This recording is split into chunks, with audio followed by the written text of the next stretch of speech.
Assalamualaikum warahmatullahi wabarakatuh dan salam sejahtera. Bertemu kita kembali dalam pelajaran kali ini yang akan kita bincangkan pula mengenai konsep dan pengiraan ujian korelasi Pearson. Seperti mana yang kita telah pelajari pada pelajaran yang lepas, bahawa ujian korelasi Pearson ini merupakan salah satu ujian yang diletakkan di bawah kategori prosedur statistik parametrik. Ini bermakna ujian ini tertakluk kepada data yang tertabur secara normal. Makna kata, sebelum kita nak menggunakan ujian korelasi Pearson ni, kita perlu pastikan dahulu data yang kita kumpulkan itu dalam bentuk taburan normal.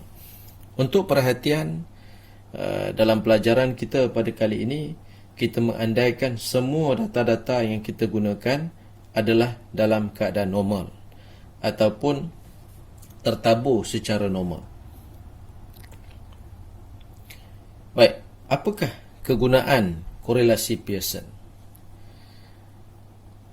Korelasi Pearson ini merupakan satu ujian yang digunakan untuk menggambarkan kekuatan dan arah hubungan antara dua pemboleh ubah dengan merujuk kepada pekali korelasi ataupun correlation coefficient.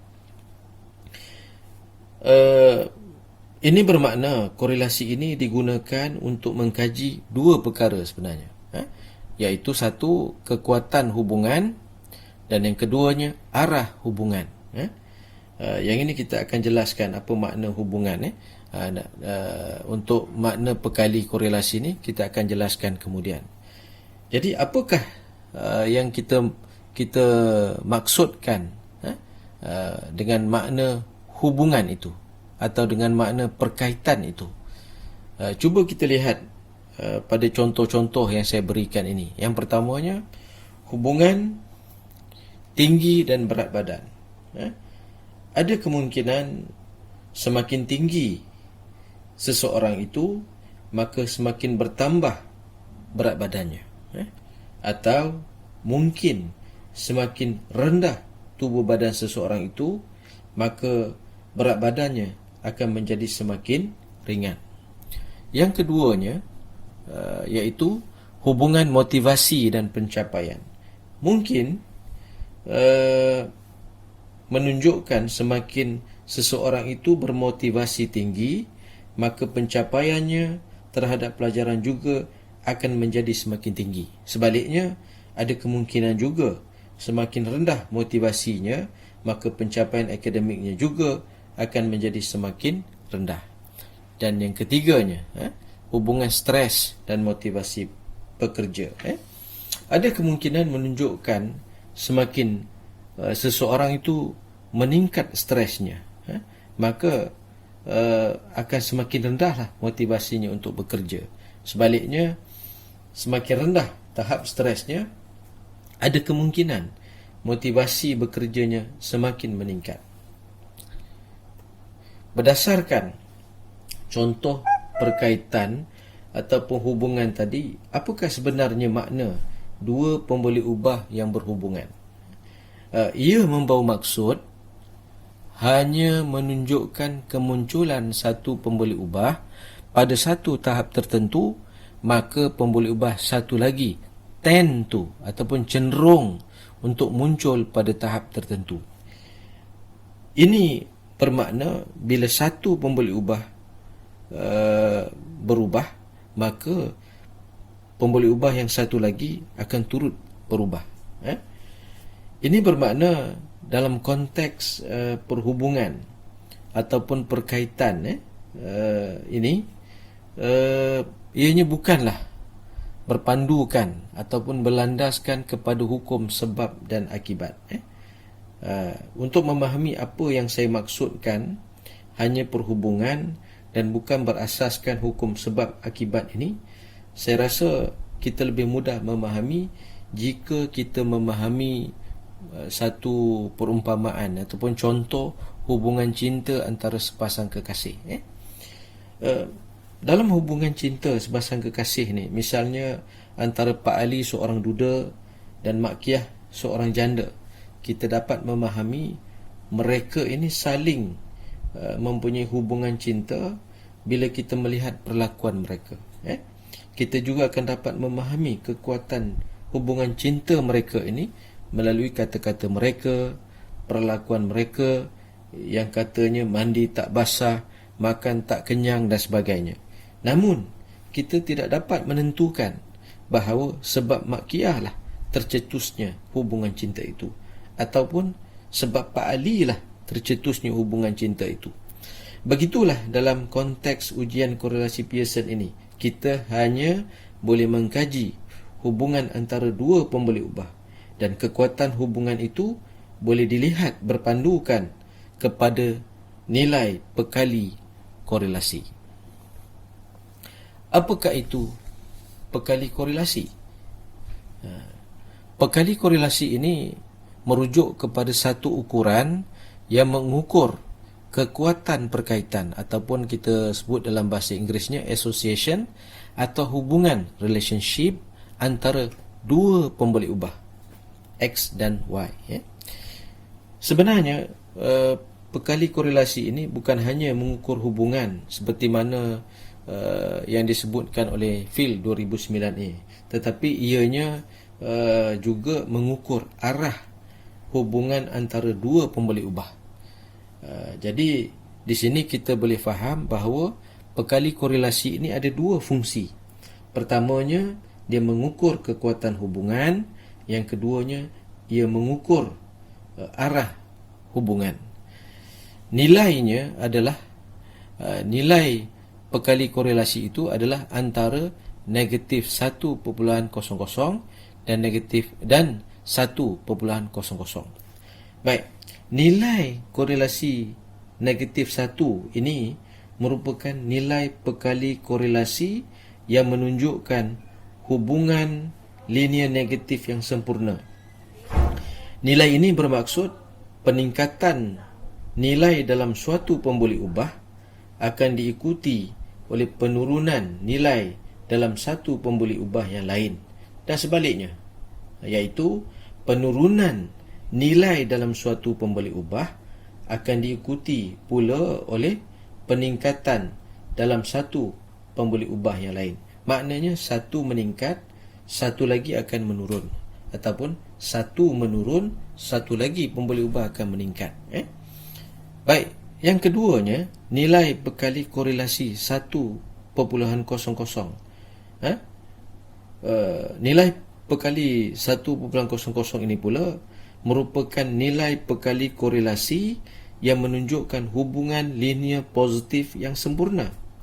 Nilai ini bermaksud peningkatan nilai dalam suatu pembeli ubah akan diikuti oleh peningkatan nilai dalam satu pembeli ubah yang lain, dan sebaliknya, iaitu penurunan nilai dalam satu pembeli ubah akan diikuti oleh penurunan nilai dalam satu pembeli ubah yang lain. Dalam bahasa ringkasnya, satu meningkat, satu lagi akan turut meningkat, ataupun satu menurun, satu lagi akan turut menurun. Okey, dalam rajah yang saya paparkan ini ada dua perkara penting yang saya nak tunjukkan. Yang pertama sekali iaitu nilai pekali korelasi, dan yang keduanya kekuatan hubungan. Okey, yang pertama sekali nilai pekali korelasi. Kalau kita lihat di sini ada positif dan negatif, ada positif dan negatif, ada positif dan negatif. Okey, tanda positif atau negatif ini dia menunjukkan tanda arah, sama ada arah hubungan itu dalam bentuk positif, arah hubungan itu dalam bentuk negatif, ataupun tiada langsung hubungan. Iaitu kalau tiada langsung hubungan, pekalinya akan jadi 0.00. Yang keduanya, kita boleh melihat daripada sini juga, kita boleh melihat kekuatan hubungan yang dipecahkan kepada 3 kategori, iaitu 1, kuat, sederhana, tiada langsung hubungan, iaitu merujuk kepada 0.00, ataupun hubungannya sangat lemah. Hubungannya sangat lemah. Baik, kita pergi lihat satu persatu. Kita lihat satu persatu 3 jenis hubungan yang telah saya nyatakan tadi, iaitu pertama sekali hubungan positif, hubungan negatif, dan tiada hubungan langsung, iaitu R-nya ialah 0.00. Baik, yang pertamanya, rajah ini menunjukkan hubungan linear positif yang sempurna. 1. Perkali korelasinya, correlation coefficient-nya ialah 1. Ini menunjukkan bahawa rajah ini ataupun graf garis ini menunjukkan hubungan positif yang sempurna. Jadi apakah maksudnya? Maksudnya peningkatan nilai dalam satu pembuli ubah akan diikuti dengan peningkatan dalam satu nilai dalam pembuli ubah yang lain, ataupun sebaliknya, penurunan nilai dalam satu pembuli ubah akan diikuti dengan penurunan nilai dalam satu pembuli ubah yang lain. Kalau kita andaikan paksi X itu adalah tinggi misalnya, dan paksi Y itu adalah berat badan, jadi apakah maksud hubungan ini? Maksudnya semakin tinggi seseorang itu, maka akan jadi semakin beratlah tubuh badannya, ataupun semakin rendah tubuh badan seseorang itu, maka semakin ringanlah berat badannya. Yang keduanya, korelasi koefisien negatif, negatif 1. Ini menunjukkan bahawa hubungan linear negatif yang sempurna. Apa maksudnya? Maknanya peningkatan nilai dalam satu pembuli ubah itu akan diikuti oleh penurunan nilai dalam satu pembuli ubah yang lain, ataupun penurunan penurunan nilai dalam satu pembuli ubah akan diikuti oleh peningkatan nilai dalam satu pembuli ubah yang lain. Jadi melalui rajah ini kita diperlihatkan paksi X itu adalah umur, refer kepada umur, dan paksi Y itu refer kepada pandangan ataupun penglihatan seseorang.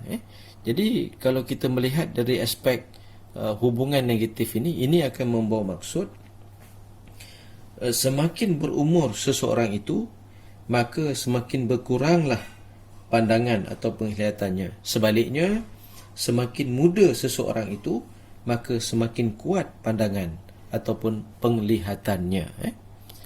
Baik, yang ketiganya iaitu yang tiada hubungan. Kalau kita lihat dotnya bersepah, tidak seperti rajah yang pertama dan yang kedua tadi. Jadi apakah makna tiada hubungan ini? Maknanya peningkatan ataupun penurunan nilai dalam satu pembuli ubah tidak ada langsung ataupun tidak ada sebarang berkaitan dengan peningkatan atau penurunan nilai dalam satu pembuli ubah yang lain. Misalnya kalau kita lihat di sini, saya bagi contoh paksi X ialah tinggi dan paksi Y ialah kepandaian. Makanya ketinggian seseorang itu tidak ada hubungan langsung ataupun tidak ada kaitan langsung dengan kepandaian seseorang. Baik, seterusnya tadi kita telah faham bahawa konsep korelasi Pearson itu ada beberapa perkara yang perlu kita ingat. Dan sekarang kita beralih pula kepada cara kita nak mengira. Bagaimana kita nak mengira korelasi Pearson. Berikut adalah satu contoh soalan pengiraan untuk korelasi Pearson yang saya paparkan di sini. Misalnya, anda ingin mengkaji hubungan antara ketinggian dengan berat badan bagi 20 orang pelajar. Seperti mana yang saya nyatakan di awal tadi, kita menganggap bahawa data yang kita kumpulkan ini, iaitu data berat dan data tinggi badan bagi 20 orang pelajar ni berada dalam keadaan normal ataupun tertabur secara normal. Baik, untuk kita mengira korelasi Pearson berdasarkan soalan tadi, kita perlulah menggunakan formula yang saya paparkan ini, iaitu R. R ini adalah notasi statistik bagi korelasi Pearson.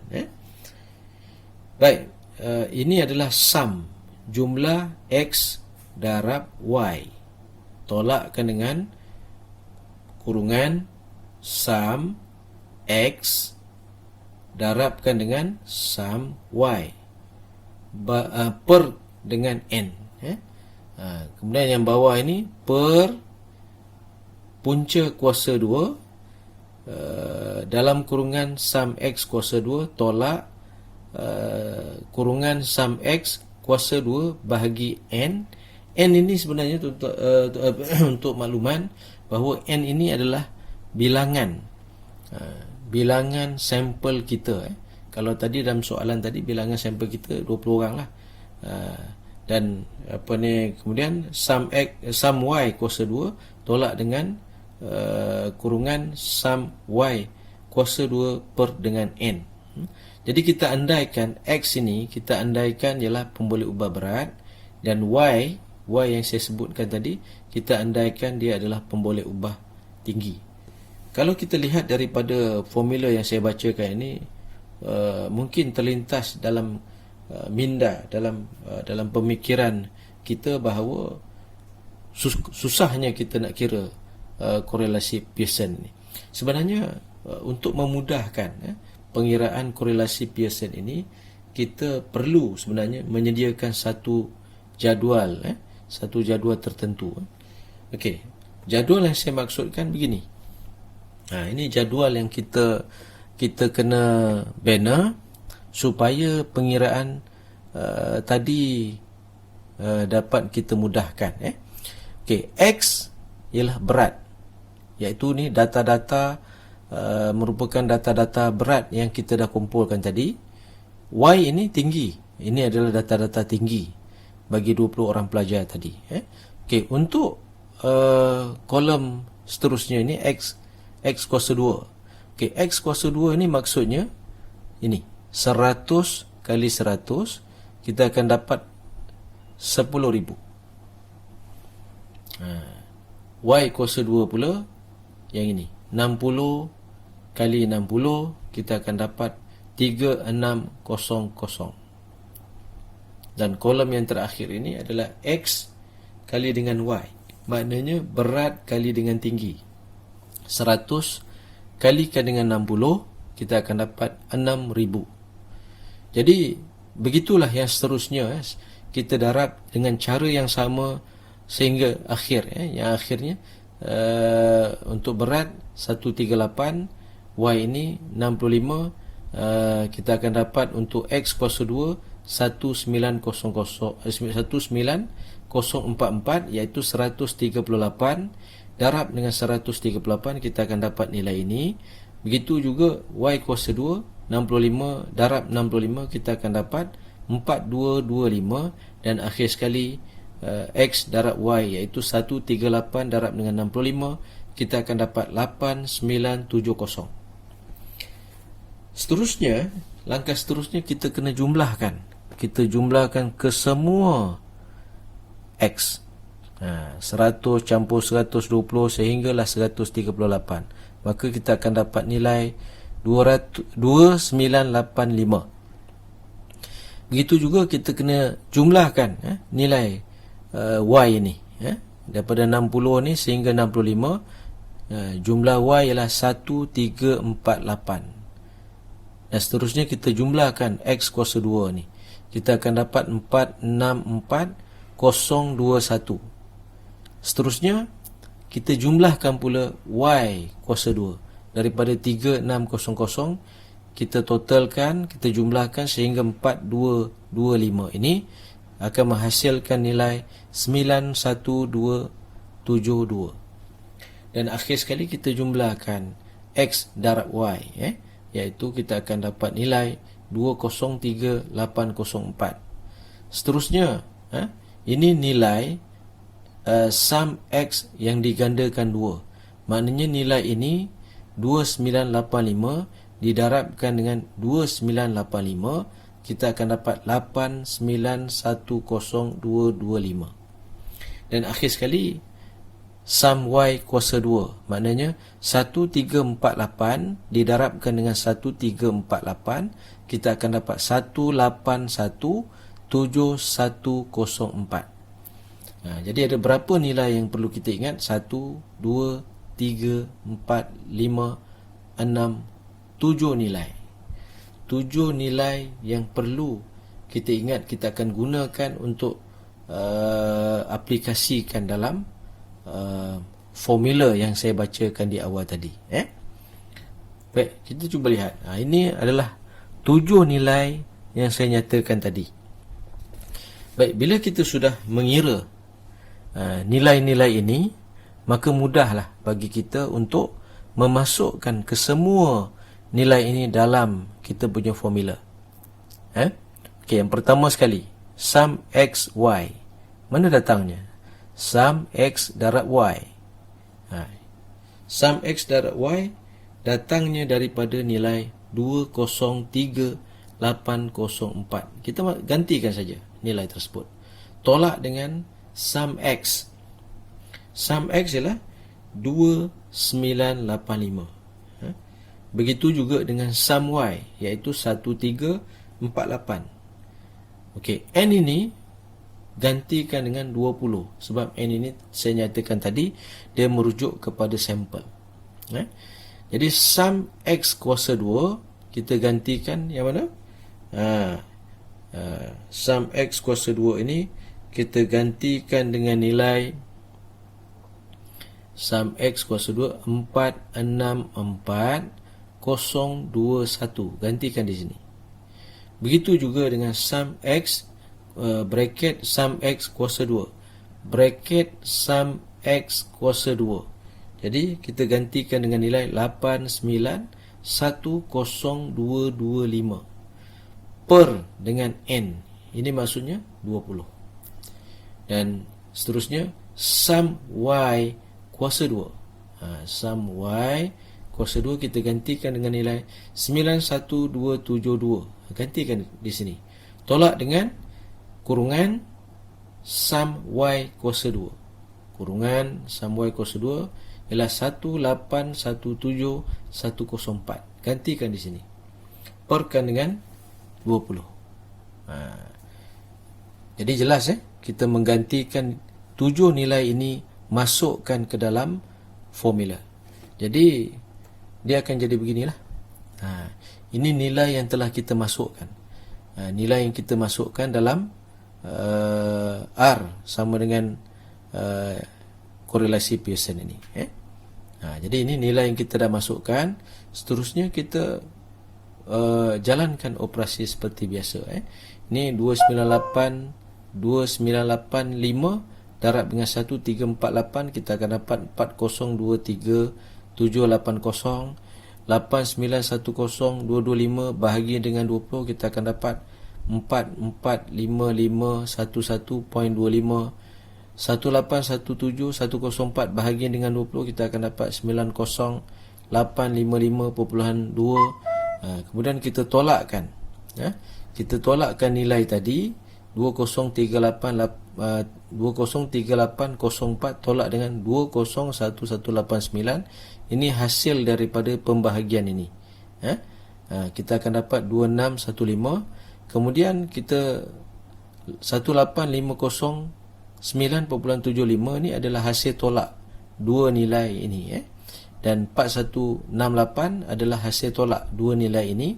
Kemudian dua nilai ini kita darabkan, iaitu 18509.75 kita darabkan dengan 416.8, kita akan dapat 2777.56.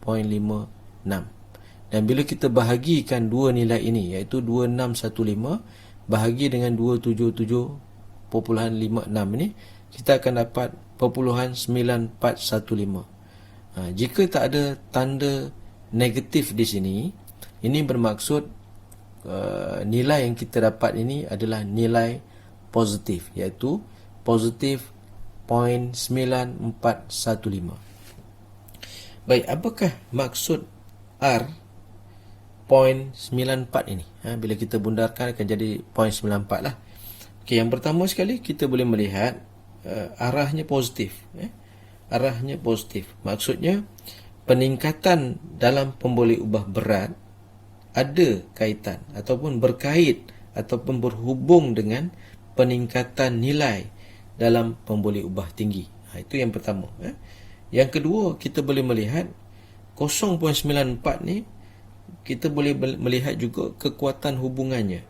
Di mana kita nak melihat? Kita lihat semula dalam jadual perkali korelasi yang saya sebutkan tadi, iaitu 0.94 ni terletak dalam kategori hubungan yang kuat. Jadi kat sini kita dapat dua, boleh baca dua keadaan. Satunya kita boleh melihat dia punya arah. Satu lagi kita boleh melihat kekuatan hubungan antara dua pemboleh ubah. Dan akhir sekali kita tulislah laporan tentang keputusan ujian korelasi antara ketinggian dan berat badan, iaitu ketinggian R 0.94, iaitu ini menunjukkan nilai kesignifikan dia. Jadi kita laporkanlah, laporkan kita punya dapatan ini seperti berikut ni. Jadual di atas menunjukkan hubungan antara pemboleh ubah ketinggian dan berat badan bagi 20 orang responden, ialah positif 0.94. Tanda positif itu menunjukkan bahawa pemboleh ubah dalam kajian bertambah dan berkurang secara serentak.